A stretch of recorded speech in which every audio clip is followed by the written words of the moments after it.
সবাইকে শুভেচ্ছা জানিয়ে শুরু করছি আরবি ভাষা শেখার একদম নতুন একটি ভিডিও। এই ভিডিওটি তাদের জন্য যারা আরব দেশগুলোতে নতুন এসেছেন বা আসতে চাচ্ছেন। কাজের ক্ষেত্রে তাদের জন্য আরবি ভাষা শেখাটা খুবই গুরুত্বপূর্ণ। তাই খুব সহজে ও খুব দ্রুত আরবি ভাষায় কথা বলতে ভিডিওটি শেষ পর্যন্ত দেখুন। ভিডিওটি ভালো লাগলে চ্যানেলটি সাবস্ক্রাইব করে আমাদের সাথেই থাকুন। এই কাজে বেতন বেশি এর আরবি বাক্যটি হবে হাদা সুগল রাতিব জিয়াদা। এখানে হাদা অর্থ এই, সুগল অর্থ কাজে, রাতিব অর্থ বেতন, জিয়াদা অর্থ বেশি। হাদা সুগল রাতিব জিয়াদা, এই কাজে বেতন বেশি। এই কোম্পানি অনেক ভালো এর আরবি বাক্যটি হবে হাদা শরিকা মিয়া মিয়া। এখানে হাদা অর্থ এই, শরিকা অর্থ কোম্পানি, মিয়া মিয়া অর্থ অনেক ভালো। হাদা শরিকা মিয়া মিয়া, এই কোম্পানি অনেক ভালো। এখানে কাজ করলে এর আরবি বাক্যটি হবে হেনস্তাউই সুগল। এখানে হেনা অর্থ এখানে, সৌই অর্থ করা, সুগল অর্থ কাজ। হেনা সৌই সুগল, এখানে কাজ করলে। অবশ্যই আরবি জানতে হবে এর আরবি বাক্যটি হবে লাজিম মালুম আরবি। এখানে লাজিম অর্থ অবশ্যই, মালুম অর্থ জানা বা বোঝা। লাজিম মালুম আরবি, অবশ্যই আরবি জানতে হবে। তুমি সম্ভবত বুঝলো নাই এর আরবি বাক্যটি হবে ইনতা মুমকিন মাফি মালুম। এখানে ইনতা অর্থ তুমি, মুমকিন অর্থ সম্ভবত, মাফি মালুম অর্থ বুঝো নাই। ইনতা মুমকিন মাফি মালুম, তুমি সম্ভবত বুঝো নাই। তুমি এখন গেলে আমার সমস্যা হবে এর আরবি বাক্যটি হবে আলহিন ইনতা রুহ আনা মুশকিলা। এখানে আলহিন অর্থ এখন, ইনতা অর্থ তুমি, রুহ অর্থ যাওয়া, আনা অর্থ আমার, মুশকিলা অর্থ সমস্যা। আলহিন ইনতা রুহ আনা মুশকিলা, তুমি এখন গেলে আমার সমস্যা হবে। আমার বন্ধু আসলে এর আরবি বাক্যটি হবে আনা সাদিক ইজি। এখানে আনা অর্থ আমার, সাদিক অর্থ বন্ধু, ইজি অর্থ আসা। আনা সাদিক ইজি, আমার বন্ধু আসলে। কি বকবক করছো, তাড়াতাড়ি আসো এর আরবি বাক্যটি হবে এস গিরগির তাল সুরা।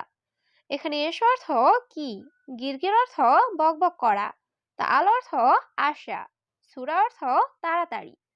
এস গিরগির তাল সুরা, কি বকবক করছো, তাড়াতাড়ি আসো।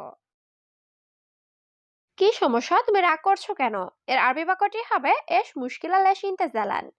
এখানে এস মুশকিলা অর্থ কি সমস্যা, লেশ অর্থ কেন, ইন্তা অর্থ তুমি, জ্বালান অর্থ রাগ করা। এস মুশকিলা লেশ ইন্তেজালান, কি সমস্যা, তুমি রাগ করছো কেন। তারপর তুমি তার সাথে যেও এর আরবি বাক্যটি হবে বাদেন হুয়া সাওয়া সাওয়া রুহ। এখানে বাদেন অর্থ পরে বা তারপর, হুয়া অর্থ তার, সাওস অর্থ সাথে, রুহ অর্থ যাওয়া। বাদেন হুয়া সাওয়া সাওয়া রুহ, তারপর তুমি তার সাথে যেও। সে আমার কথা বোঝে না এর আরবি বাক্যটি হবে হুয়া আনা কালাম মাফি মালুম।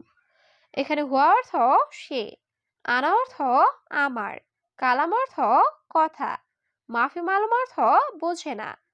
হুয়া আনা কালাম মাফি মালুম, সে আমার কথা বোঝে না। আমি 1 ঘন্টা তোমাকে দেখি না এর আরবি বাক্যটি হবে আনা অহেদসা ইনতা মাফি শুফ। এখানে আনা অর্থ আমি, অহেদসা অর্থ 1 ঘন্টা, ইনতা অর্থ তোমাকে, মাফি শুফ অর্থ না দেখা। আনা অহেদসা ইনতা মাফি শুফ, আমি 1 ঘন্টা তোমাকে দেখি না। ঘুমাবে না, সবসময় কাজ করবে এর আরবি বাক্যটি হবে মাফি নুম আলাতুল সুগল। এখানে নুম অর্থ ঘুম, মাফি নুম অর্থ ঘুমাবে না, আলাতুল অর্থ সব সময়, সুগল অর্থ কাজ করা। মাফিনুম আলাতুল সুগল, ঘুমাবে না, সব সময় কাজ করবে। আমি 3 মাস এখানে আছি এর আরবি বাক্যটি হবে আনা তালাতা সাহার হেনা মজুদ। এখানে আনা অর্থ আমি, তালাতা অর্থ 3, সাহার অর্থ মাস, হেনা অর্থ এখানে, মজুদ অর্থ আছি। আনা তালাতা সাহার হেনা মজুদ, আমি 3 মাস এখানে আছি। তুমি আসো, তুমি যেও না এর আরবি বাক্যটি হবে তাল ইনতা ইনতা মাফিরো।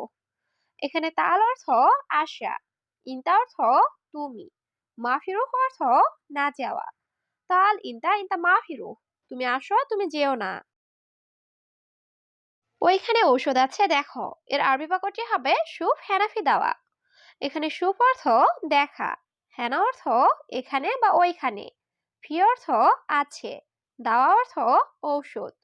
শুভ হেনাফি দাওয়া, ওইখানে ঔষধ আছে দেখো। তুমি দেখো এই লোকটা কেমন, এর আরবি বাক্যটি হবে ইনতা শুভ হাদা নফর কিফ। এখানে ইনতা অর্থ তুমি, শুভ অর্থ দেখা, হাদা নফর অর্থ এই লোকটা, কেইফ অর্থ কেমন। ইনতা শুভ হাদা নফর কিফ, তুমি দেখো এই লোকটা কেমন। এই লোকটা কে মালিক, এর আরবি বাক্যটি হবে হাদা নফর মিন মুদির। এখানে হাদা অর্থ এই, নফর অর্থ লোক, মিন অর্থ কে, মুদির অর্থ মালিক। হাদা নফর মিন মুদির, এ লোকটা কে মালিক। তুমি হসপিটালে যাও নাই, এর আরবি বাক্যটি হবে ইন দ্য মাফিরুহ মুস্তাশফা। এখানে ইনতা অর্থ তুমি, রুহ অর্থ যাওয়া, মাফিরুহ অর্থ না যাওয়া, মুস্তাশফা অর্থ হসপিটাল। ইন দ্য মাফিরুহ মুস্তাশফা, তুমি হসপিটালে যাও নাই। সে কখন এসেছে, এর আরবি বাক্যটি হবে মিতা ইজি হুয়া। এখানে মিতা অর্থ কখন, ইজি অর্থ আসা, হুয়া অর্থ সে। মিতা ইজি হুয়া, সে কখন এসেছে। ফলের দোকান কোথায়, এর আরবি বাক্যটি হবে অয়েন মাহাল ফাওকি। এখানে অয়েন অর্থ কোথায়, মাহাল অর্থ দোকান, ফাওকি অর্থ ফল। অয়েন মাহাল ফাওকি, ফলের দোকান কোথায়। আমি আম কিনবো, এর আরবি বাক্যটি হবে আনা ইস্তারি মাঙ্গা। এখানে আনা অর্থ আমি, ইস্তারি অর্থ ক্রয় করা, মাঙ্গা অর্থ আম। আনা ইস্তারি মাঙ্গা, আমি আম কিনবো। পরে আমি তাকে দেখি, এর আরবি বাক্যটি হবে বাদান আনা সুফুয়া। এখানে বাদান অর্থ পরে, আনা অর্থ আমি, সুপ অর্থ দেখা, হুয়া অর্থ তাকে। বাদান আনা সুফুয়া, পরে আমি তাকে দেখি। তুমি চুরি করো কেন, এর আরবি বাক্যটি হবে লেশ আলিবাবা ইনতা। এখানে লেশ অর্থ কেন, আলিবাবা অর্থ চুরি করা, ইনতা অর্থ তুমি। লেশ আলিবাবা ইনতা, তুমি চুরি করো কেন। খেজুর লাগবে, সমস্যা নাই, এর আরবি বাক্যটি হবে আবগা তামুর মাফি মুশকিলা। এখানে আবগা অর্থ লাগবে, তামুর অর্থ খেজুর, মাফি মুশকিলা অর্থ সমস্যা নাই। আবগা তামুর মাফি মুশকিলা, খেজুর লাগবে, সমস্যা নাই। সমস্যা নাই, আমি এখন আসতেছি, এর আরবি বাক্যটি হবে মাফি মুশকিলা আনা আলহিনিজি। এখানে মাফি মুশকিলা অর্থ সমস্যা নাই, আনা অর্থ আমি, আলহিন অর্থ এখন, ইজি অর্থ আশা। মাফি মুশকিলা আনা আলহিনিজি, সমস্যা নাই, আমি এখন আসতেছি। এখন তার কাজ অনেক ভালো, এর আরবি বাক্যটি হবে হুয়া সুগল মিয়া মিয়া আলহিন। এখানে হুয়া অর্থ তার, সুগল অর্থ কাজ, মিয়া মিয়া অর্থ অনেক ভালো, আলহিন অর্থ এখন। হুয়া সুগল মিয়া মিয়া আলহিন, এখন তার কাজ অনেক ভালো। দেখো সে কি বলে, এর আরবি বাক্যটি হবে সুফ হয়েশ কালাম। এখানে সুফ অর্থ দেখা, হুয়া অর্থ সে, এস অর্থ কি, কালাম অর্থ বলা। সুফ হয়েশ কালাম, দেখো সে কি বলে। বেশি কথা বলবে না, চুপ। এর আরবি বাক্যটি হবে মাফি কালাম জিয়াদা উসকুত। এখানে মাফি কালাম অর্থ কথা বলবে না, জিয়াদা অর্থ বেশি, উসকুত অর্থ চুপ। মাফি কালাম জিয়াদা উসকুত, বেশি কথা বলবে না, চুপ। সব বাঙালি খারাপ, এর আরবি বাক্যটি হবে কুল্লু বাঙালি মুকয়েস। এখানে কুল্লু অর্থ সব, কয়েস অর্থ ভালো, মুকয়েস অর্থ ভালো না বা খারাপ। কুল্লু বাঙালি মুকয়েস, সব বাঙালি খারাপ। তুমি কেন বলছো, এর আরবি বাক্যটি হবে লেশ কালাম ইনতা। এখানে লেশ অর্থ কেন, কালাম অর্থ বলা, ইনতা অর্থ তুমি। লেশ কালাম ইনতা, তুমি কেন বলছো।